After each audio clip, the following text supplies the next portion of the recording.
जय जवान जय किसान शिक्षण प्रसारक मंडळ संचलित आपलं शरदचंद्र पवार लॉ कॉलेज आपल्या या लॉ कॉलेजचा 2024-25 अकॅडमिक इयरमधला हा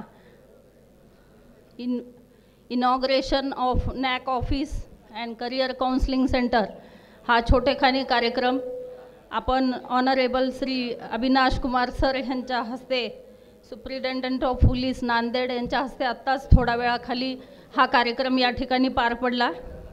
या ठिकाणी मंचावर उपस्थित advocate Ashish Godamgaonkar sir, president Nanded advocates bar association, doctor Yamin Thara sir, director Yash academy Nanded, आपल्या शरदचंद्र पवार लॉ कॉलेजचे प्रिन्सिपल शरदचंद्र पवार लॉ कॉलेजचे प्रिन्सिपल MB अली सर, या ठिकाणी आपले vice principal Amar Sangu sir, आपला या ठिकाणी उपस्थित सर्व लॉ कॉलेजचा टीचिंग स्टाफ आणि या कार्यक्रमासाठी आणि तुमच्या सिटिंग अरेंजमेंट आणि बऱ्याच गोष्टी बघण्यासाठी नॉन टीचिंग स्टाफनी केलेलं मेहनत, या सर्वांचं या ठिकाणी मी अभिनंदन करते।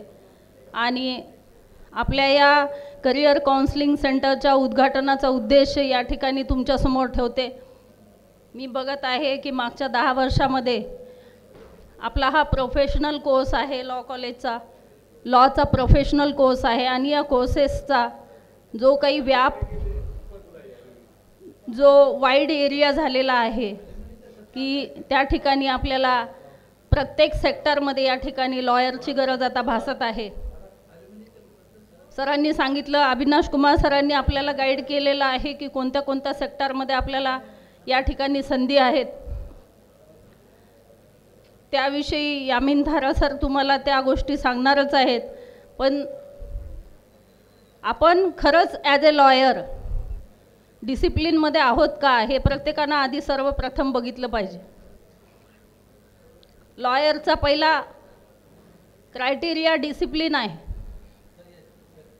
तुम्ही जेव्हा एखाद्या कायद्याचं ज्ञान, विधीचं ज्ञान समोरच्याला देणार आहात तर त्यासाठी आपण सर्वप्रथम तयार आहोत का, आपल्याला त्याचं नॉलेज आहे का, आपण किती रेग्युलर या ठिकाणी क्लासेस करतो, त्याचं ज्ञान घेतो, लायब्ररीचा वापर करून घेतो, टेक्नॉलॉजी लर्निंगचा वापर करून आपल्या लॉमध्ये जे काही नवीन कायदे आलेत ह्यांचा अपडेट आपण करतो का, या गोष्टी आत्ता तुम्ही गांभीर्यानं बघणं खूप गरजेचं आहे असं मला वाटते। कारण तुम्ही जेव्हा सरांनी सांगितलं की आमच्याकडे मॅडम लॉयर ऑफिसर असतात, अविनाश कुमार सरांशी मी बोलत होते आत्ता, सर म्हणले मॅडम लीगल लॉ ऑफिसर आमच्याकडे असतो, स्क्रुटिनीमध्ये आम्ही त्यांचा वापर करून घेतो। मला सांगा, जर आपल्याला उद्या LLB झाल्यानंतर एखाद्या ठिकाणी एखाद्या गव्हर्नमेंट किंवा प्रायव्हेट ठिकाणी जॉब पाहिजे असेल तर आपल्याला आधी विधीचं ज्ञान असलं पाहिजे आणि त्याच्यासाठी हे रेग्युलर क्लासेस किंवा practical book, CA book submission, तुमचा एखादा प्रोजेक्ट आहे, असाइनमेंट आहे, डेझर्टेशन आहे, ह्याचं जे काही ज्ञान आहे हे आपल्याला खरंच कळालं पाहिजे। कंपल्सरी सरांनी आज अटेंडन्स सांगितली, त्याच्याशिवाय इंटरनल मार्क्स देणार नाहीत असं सांगितलं, म्हणून प्रेझेंट राहणं आणि स्वतःहून मी एक लॉयर आहे आणि मला त्या गोष्टींचं ज्ञान असलं पाहिजे, मी त्याच्यात पारंगत झालो पाहिजे, हे आपल्या मनातून वाटणं, ह्या दोन गोष्टीमध्ये खूप अंतर आहे। मला सर्व विद्यार्थ्यांना या ठिकाणी बसलेले LLB first year, second year आणि थर्ड इयरचे स्टुडंट आहात तुम्ही, तुमच्याकडे एक भावी ॲडव्होकेट, भावी वकील, एक एक्सपर्ट वकील म्हणून सर्वजण बघणार आहेत। जेव्हा आपण LLBची डिग्री घेऊन बाहेर पडणार आहात तेव्हा एखाद्याने विचारलं की हिंदू लॉ काय आहे, मुस्लिम लॉ काय आहे, आत्ता अपडेटमध्ये कोणते लॉ आलेत ह्याचं ज्ञान आपल्याला असलं पाहिजे। आपल्या घराच्या आजूबाजूला तुम्ही पाहता की बरेच प्रकरणं असतात की ज्याच्यामध्ये लॉयरची गरज पडते, कोर्टामध्ये केस जाते। आपण एक लॉयर आहे, जसा एका डॉक्टर एखाद्या कॉलनीत राहत असेल आणि त्याला काही गायडन्सची गरज असेल, तो डॉक्टरकडे जातो की डॉक्टर साहेब मला हे डिसीज सांगितलं आहे आणि मला याचं ज्ञान पाहिजे।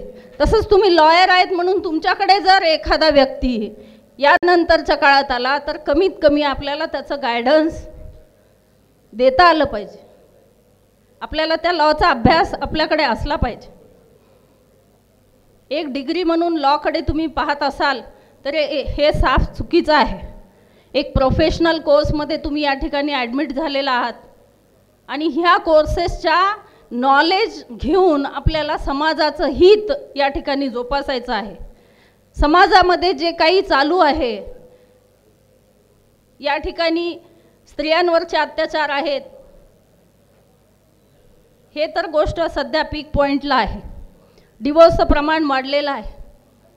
काउन्सलिंग ही आपल्याला खूप आवश्यक आहे. ॲज अ ॲडव्होकेट तुम्हाला काउन्सलरसुद्धा बनावं लागणार आहे.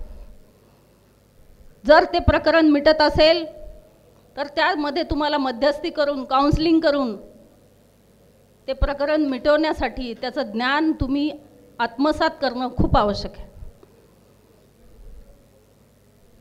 बऱ्याच दिवसामध्ये कार्यक्रमाचं नियोजन करायचा हेतू आपला होता, परंतु साध्य झाला नाही. आज या ऑफिसच्या उद्घाटनाच्या निमित्तानं आणि तुमचं प्रॅक्टिकल बुक आणि CA बुकच्या सबमिशनच्या निमित्तानं तुम्ही या ठिकाणी आहात, चांगली गोष्ट आहे.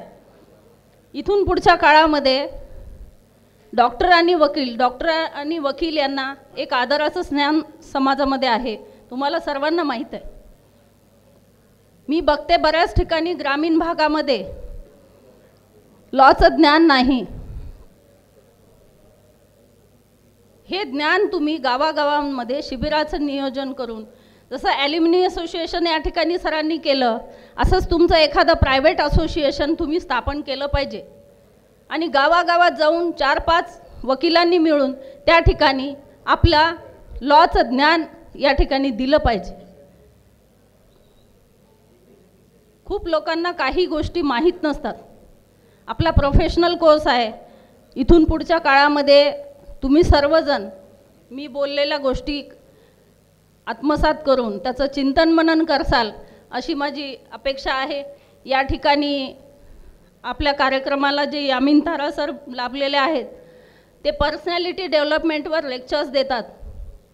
एखाद्याची पर्सनॅलिटी कशी असली पाहिजे तुम्हाला पण माहीत आहे. ॲज अ लॉयर जेव्हा आपण प्रायव्हेट प्रॅक्टिशनर होतो किंवा गव्हर्मेंट प्रॅक्टिशनर असतो त्यावेळेस आपल्या पर्सनॅलिटीचा खूप इम्पॅक्ट हा समोरच्यावर पडत असतो. जेव्हा आपण जजेसच्या समोर एखादा वादासाठी किंवा वादविवादासाठी उभं राहतो तेव्हा एटिकेट्स मॅनर्स आपल्यामध्ये असले पाहिजे. आणि ह्या सर्व गोष्टी आत्तापासूनच तुम्हाला एक सूक्ष्म निरीक्षण आत्मनिरीक्षण करून ह्या गोष्टी फॉलो कराव्या लागतील. सरांनी सांगितलं की करिअर काउन्सिलिंगच्या निमित्तानं तुम्हाला किती संधी या ठिकाणी उपलब्ध आहेत. संधी उपलब्ध असणं म्हणजे आपल्याला भेटतीलच असं नाही, त्यासाठी आपला सर्वांना स्वतःला तयार करावं लागेल. आणि हे तयार करण्यासाठी तुम्हाला या डिग्री कोर्सेसला तुम्ही ॲडमिशन घेतलं तर त्याला वेळ द्यावा लागेल. सुवर्ण संधी या ठिकाणी तुम्हाला आहेत. गव्हर्मेंट जॉब आहेत. मला आत्ताच अविनाश कुमार सर आणि अली सरांनी सांगितलं की मॅडम ये अगर गवर्नमेंट ऑफिसर बन गए तो इनको इतनी सैलरी रहती है लेकिन वो उतनी कैपेसिटी उनमें भी चाहिए. त्यांच्यातही तेवढी ताकद पाहिजे की तुम्ही विधीचं ज्ञान या ठिकाणी आत्मसात केलंच पाहिजे. यानंतर आपल्याला यामिन थारा सर या ठिकाणी पर्सनॅलिटी डेव्हलपमेंट आणि करिअर काउन्सिलिंग याचं स्पीच आणि ते तुम्ही कसं राहिलं पाहिजे याचं ज्ञान थोडक्यात देणार आहेत. या पुढच्या कार्यक्रमांमध्ये पण सर्वांनी 100% उपस्थिती लावली पाहिजे. बरेच प्रोग्राम या ठिकाणी आता या पुढच्या काळामध्ये अरेंज होणार आहेत. कंपल्शन लावल्याशिवाय यायचं नाही असा प्रकार मला जमणार नाही.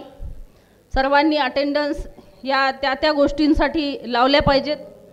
मी सरांना तेच सांगितलं की आपण शिस्त लावली नाही तर शिस्त लागणार नाही आणि शिस्तीमध्ये राहिल्याशिवाय पुढे यश भेटणार नाही. त्यामुळं आलेल्या सर्व स्टुडंट्सचं मी सावित्रीबाई फुले महिला विकास प्रतिष्ठान आणि जय किसान शिक्षण प्रसारक मंडळाच्या वतीनं हार्दिक स्वागत करते आणि भावी आयुष्यासाठी तुम्हा सर्वांना खरंच तुम्ही एक चांगले लॉयर म्हणून शरदचंद्र पवार लॉ कॉलेजचं नाव या ठिकाणी उच्च स्थानावर न्यावं अशी अपेक्षा व्यक्त करते आणि माझे 2 शब्द संपवते. जय हिंद, जय महाराष्ट्र.